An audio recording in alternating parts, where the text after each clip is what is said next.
Muvaffaqiyatni manchalik xohlagan inson bo'lmasa kerak, chunki 2024-yilda yozgan 100 ta maqsadimni 5 tasini sanab bermoqchiman. Marjona, men senga ruxsat beraman 30 million topishga, chunki sen bunga arziysan. Marjona, men senga ruxsat beraman mashina olishga, chunki sen eng zo'riga loyiqsan. Marjona, men senga ruxsat beraman uy sotib olishga, chunki sen eng zo'riga loyiqsan. Marjona, men senga ruxsat beraman sog'lom hayot kechirishga, chunki sen eng zo'riga loyiqsan. Marjona, men senga ruxsat beraman semirishingga, chunki sen eng zo'riga loyiqsan.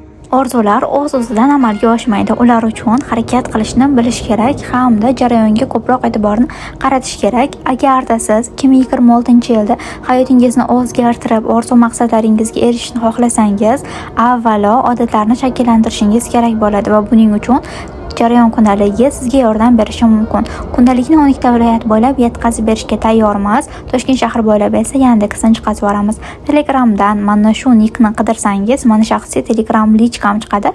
Yozsangiz ma'lumot berishga tayyorman.